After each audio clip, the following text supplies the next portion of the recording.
Hello বন্ধুরা, চারুর ছোট্ট একটি ব্লগে আপনাদের সবাইকে স্বাগত জানাই। তা আজকে রবিবারটা না ঠিক বাড়ি থেকে না বেরোলে না ভালোই লাগে না। সারা সপ্তাহ বাড়িতে আর একটু বাড়ি থেকে বেরোবো না।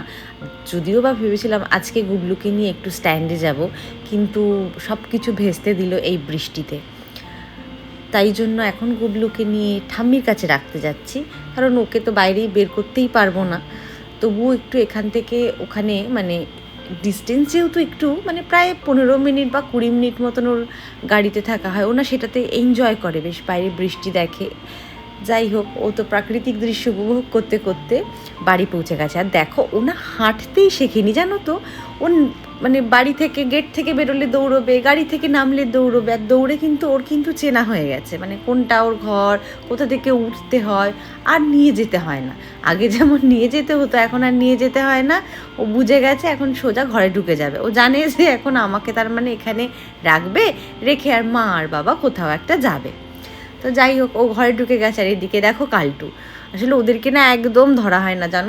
যাই হোক, গুবলুকে রেখে আমরা চলে এসেছিলাম একটু চা খেতে। আর তোমরা জানো আমি বাইরে বেরোলে একটু চা খাবো না সেটা হতে পারে না। তো যাই হোক, এখন গেছিলাম একটু চা খেতে। তারপর না গেছিলাম, আমাদের চন্দননগরে না নতুন খুলেছে বাজার কলকাতা।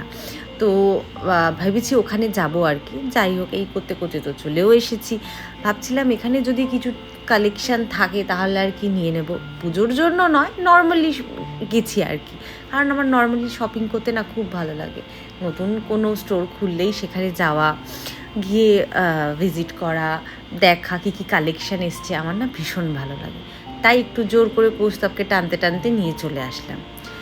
তো ভেতরে ঢুকে দেখছি যে নর্মাল ঠিক আছে কালেকশান, খারাপ না। কিন্তু প্রবলেমটা কী হয়েছে জানো তো? প্রবলেমটা হয়েছে কোয়ালিটিতে।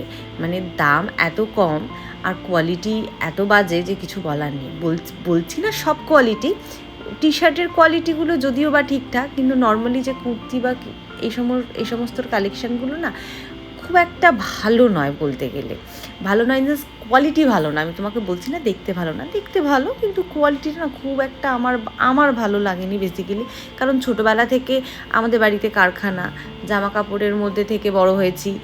তো কোয়ালিটির ব্যাপারে না একটু বুঝি আর কি। পুরোটা বলবো না, বাবার মতন হয়তো অতটা নয়, বাট কিছুটা হলেও বুঝি। তো তার জন্য আমার কোয়ালিটি ওয়াইজ ভালো লাগেনি, কিন্তু নর্মালি ঠিক আছে। যাই হোক, আমি কি নিলাম। আর জানো তো, সত্যি কথা বলতে গেলে যে কটা স্টোর আছে আমাদের চন্দননগরে, প্রায় সব কটাতেই এত ভিড় যে কিছু বলার নেই। যেন মনে হচ্ছে পুজো চলে এসেছে আর এখন সবাই পুজোর শপিংই করতে যাচ্ছে। রাস্তায় দেখো না, গাড়ি যাওয়ার রাস্তা এত জ্যাম হয়ে রয়েছে, না গাড়ির রাখার রাস্তা, যে কিছু বলার নেই। আর এত আওয়াজ না, এত আওয়াজ যে আমি যখন বাড়িতে এসে ভিডিওটা দেখছি তখন দেখছি যে ম্যাক্সিমাম আমার ভয়েস শোনাই যাচ্ছে না, যার জন্য আমাকে ভয়েস ওভার দিতে হলো। আমি তো এখানে দেখে জাস্ট অবাক হয়ে গেছি যে অনেক দিন বাদে যেহেতু বেরালাম না, পুজো আসছে সেই ব্যাপারটা অনেক দিন 1 মাস আগেই বোঝা যেত, কিন্তু এখন তো এতদিন আগেই বোঝা যায় যে পুজো আসছে। তো যাই হোক, এখন এখান থেকে চলে গেলাম গুবলুকে আনতে। ঝগড়া শুরু করে দে। ঝগড়া কোথায় গেছিলে, কেন গেছিলে, কিসের জন্য গেছিলে, আমাকে ছেড়ে কোথায় গেছিলে, কেন গেছিলে? ঝগড়া বাবার, এত অভিযোগ। দাও, ছেড়ে দাও ওকে, দেখি কি করতে পারে।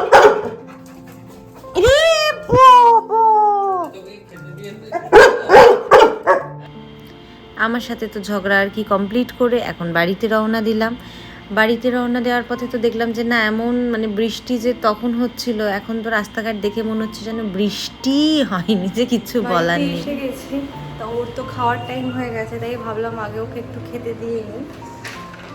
খেতে দিয়ে তারপরে তোমাদের দেখাচ্ছি যে কী নিয়েছি। বেশি কিছু না, দুটো টপ মতন নিয়েছি। আর এই যে আমাদের গুবলু সোনা, যে এখন অপেক্ষা করছে কখন খেতে দেবে মামা। খাওয়ার সময় একমাত্র শান্ত, খাওয়ার পর একদম অশান্ত। খাওয়ার পর একে একদম চেনা যায় না, আমার বাবাকে একদম চেনা যায় না। দেখো, এখন মনে হচ্ছে ভাজা মাছটা উল্টেই খেতে জানে না, তাই না বাবা? একটা ওভার সাইজ গোল গলা টি শার্ট, এটাও একটা ওভার সাইজ টি শার্ট, কিন্তু এটা ক্রপ।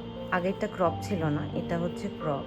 এটার কালারটা ঠিকভাবে বোঝা যাচ্ছে না, কিন্তু এটা হচ্ছে একদম সি গ্রিন কালার। এই একটা কুর্তা, এটা 3/4 হাতা। কি হচ্ছে পাপা, কি হচ্ছে? পাপা কিন্তু অনেক রেগে গেছে। না, তুমি ডেকে ডেকে কামড়াবে? এগুলো কি আবদার তোমার?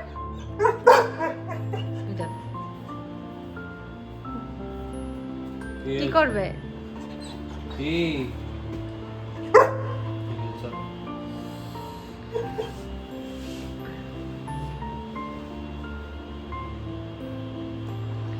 ডেকে ডেকে কামড়াবে, এগুলো এগুলো কি মেনে নেওয়া যাবে?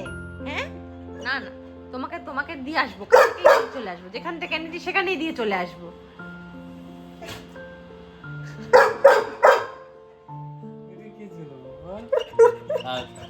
এটা রাগ ছিল।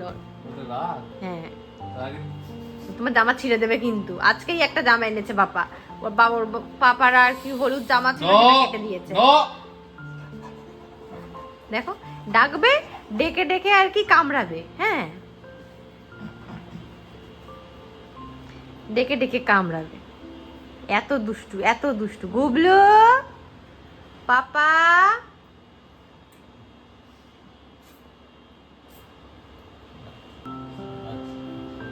পাপা,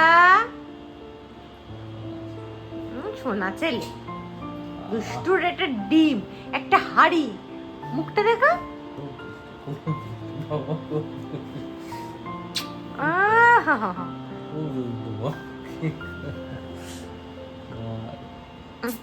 ভাজা মাছটা উল্টে খেতে জানে না, কেমন ভাবে জিভটা বার করেছে দেখো। দুষ্টু, বহু দুষ্টু, কিন্তু বহু দুষ্টু।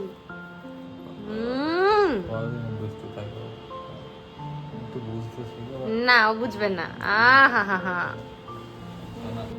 বাবারে বাবা, কি আদু, দেখেছো দেখেছো? এইরকম হচ্ছে দুষ্টু। কবে শিখবে কে জানে। চা খেতে দেবে না, দেখো দেখো, চা খেতে দেবে না, আবার ডাকবে। দাও, কি পেয়েছো তুমি? পাপাকে বসতে দিবে না, সবসময় ওকেই আদর করো।